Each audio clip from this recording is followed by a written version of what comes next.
Good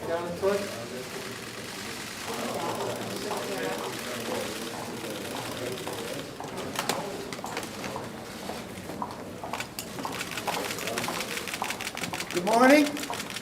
Got a few more of you out here today, huh? We just had an election for our conference chair. I want to congratulate Elise Stefanik and welcome her to the leadership team. I want to thank Chip Roy as well. We had a healthy debate and a good election. We've got a lot of work to do in this leadership team. We've got a lot of work to do in this conference. The policies of Nancy Pelosi and Joe Biden are destroying this nation. We got gasoline lines. We got stations that have no gas. We got gasoline in Virginia $7 a gallon. We got month-over-month core inflation we have not seen since the 80s. The gas price has not been this high nationally since the last time Joe Biden was in the White House. We got the arrests along the border, the highest it's been in almost 2 months, more than 170,000. It's a health crisis. It's a security crisis where we're catching people who are on the terrorist watch list. Inflation is a tax on every single American. This is not where we were 18 months ago. It's where we were when Jimmy Carter was president. We got people giving incentives not to go to work when we have more than 8 million jobs out there that need to be filled. We got children still out of school, millions of them. We got a Congress run by the Democrats that pay you even if you don't show up for work. We believe in putting the American people first. Our focus is back to work, back to school, back to health, and back to normal. We're thankful for Operation Warp Speed. But just yesterday, CDC said you do not have to wear a mask if you're vaccinated. I believe in the vaccine. I believe in the ingenuity of America. I also believe we shouldn't give that away for free. So with that, I want to call up our whip, Steve Scalise. Thank you, Kevin. I also want to congratulate our new conference chair, Elise Stefanik. Congratulations, you're going to do a great job. Our conference is incredibly unified right now, but we're also very concerned because America is experiencing numerous crises. All across the board, you're seeing President Biden fail to lead this nation through some unprecedented, serious problems that are affecting everyday hardworking families. It's not just in America, by the way, that we're seeing crises. Across the globe, you see right now thousands of rockets going off in the Middle East. Israel's under attack. Where's President Biden's leadership? He spent more time negotiating to help Iran get towards a nuclear weapon than to confront the problems of Hamas and Palestinians attacking Israel. You're seeing Russia continue to be on the move. In fact, not only is Russia on the move in Eastern Europe, Russia's attacking America's pipelines. And what is President Biden doing? He's making it easier for Russia to send us gasoline, to be more reliant on Russia and Middle Eastern oil because he's shut off the spigots. It's not only the Keystone pipeline that he shut down, he's also canceled leases and permits on drilling in federal lands, making Americans less energy secure, and that means families are paying more money at the pump. When you see lines at the pump, that's something people haven't seen, like our leader said, since the 1970s. This is because of President Biden's failed leadership. Where is he on these problems? Why has not President Biden nor Vice President Harris gone to the border? The border crisis has been created by President Biden's failed policies. We had a secure border when he took the oath of office, and then he quickly unraveled all of those agreements, including really good negotiated agreements with Mexico, with the Northern Triangle countries, that President Biden undid, creating a border crisis, and then he wants to blame it on other people. You know, there used to be a marker on the president's desk that said the buck stops here. President Biden continues to ignore the problems, hoping that they'll go away while he creates even more crises. Inflation is real. Average homeowner right now, if they're trying to buy a new house, it's going to cost $36,000 more because of the skyrocketing costs for things like lumber. And what's President Biden's answer? To pay people not to work. There's over 8 million job openings in America right now. And every small business owner can't find workers because President Biden insisted that he pays people not to work. Estimates are there's hundreds of billions of dollars in waste and fraud in that program that he created, and he refuses to confront these problems.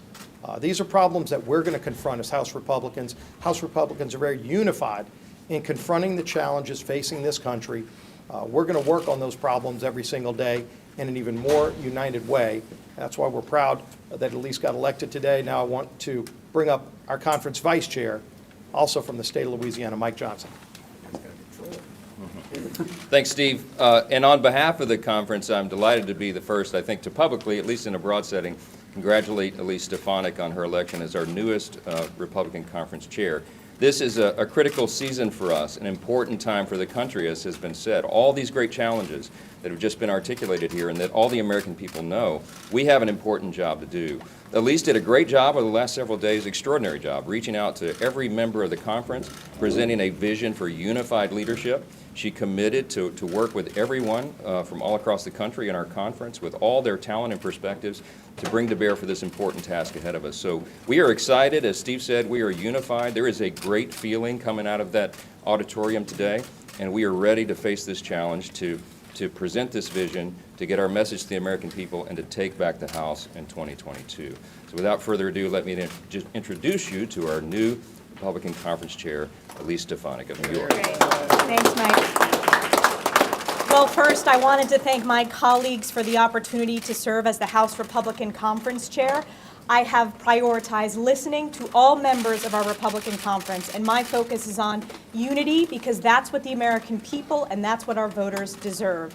I also want to thank this leadership team. I look forward to working with them in partnership, shoulder to shoulder, to make sure that we are fighting on behalf of hardworking Americans. I also want to thank President Trump for his support. He is a critical part of our Republican team. And of course, most importantly, I want to thank the voters of New York's 21st Congressional District, whom I'm honored to represent each and every day and fight for them. The American people are suffering under the far-left radical socialist policies of President Joe Biden and Speaker Nancy Pelosi. In just over 100 days, we have an economic crisis, we have a border crisis, and we have a national security crisis. The economic crisis, we see the worst jobs report in over 20 years.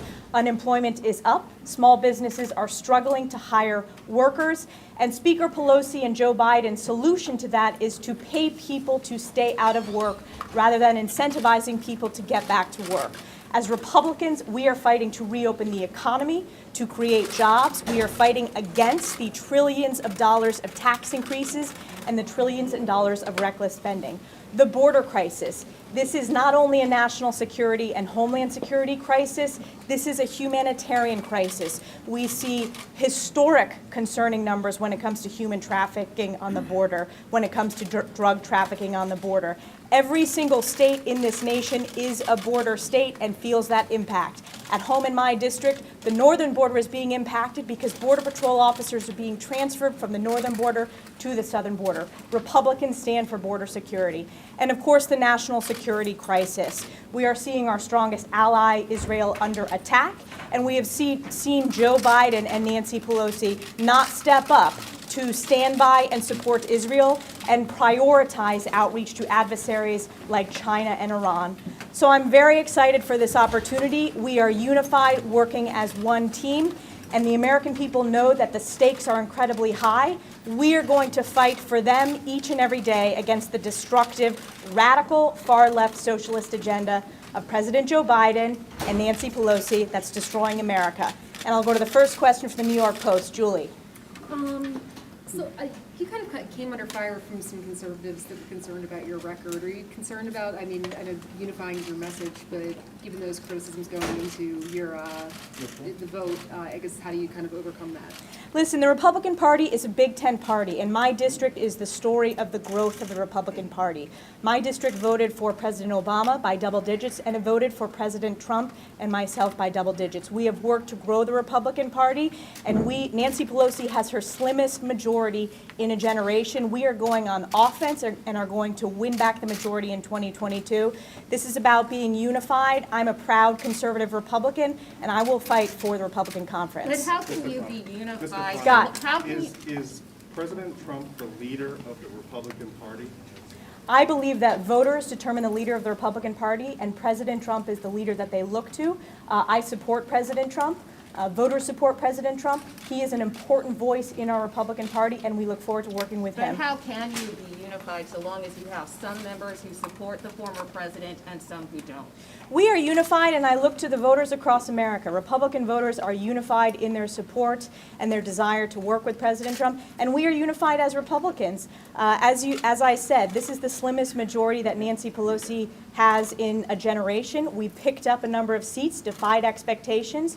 We're going on offense, and we're going to win on the issues because people are understanding that Joe Biden's pledge of bipartisanship, he has broken that pledge since his first day in office. There has been no bipartisan outreach. It has been party line, partisan, far-left votes, and the American people are seeing the disastrous results in the border crisis, the economic crisis, the national security crisis, and more. The American people are hurting, and Republicans are going to fight for them. Upon hearing that Chip Roy was getting in the race, President Trump put out a statement last night suggesting that he should be challenged. Do you agree with that? Listen, competition is good in America. We are the United States of America. We should have a discussion of ideas. I welcome the competition. I'm honored for the support. We are working as one team. My job as House Republican Conference Chair, we are focused on putting forth policies and communicating them to the American people to beat Democrats, and we are going to win the majority in 2022 as one team. Congresswoman, Yes. do you, is there a place in the party for vocal Trump critics like Liz Cheney, like Adam Kinzinger? Liz Cheney is a part of this conference. Adam Kinzinger is a part of this conference. They were elected and sent here by the people in their district. They are part of this Republican conference. We are unified in working with President Trump. My job representing our Republican members, the vast majority of you look forward to working with President Trump. Yes, Last question. Have you talked to Liz Cheney since the events of this week? I have not. Thank you, everybody. All right, one last thing. I want to wish our policy chair right here, happy birthday. Gary Palmer, it's his birthday today, and so do you all remember the birthday song? Here we go. This is your birthday song. Hey, all right, everybody have a good weekend. January 6th mission, Leader McCarthy.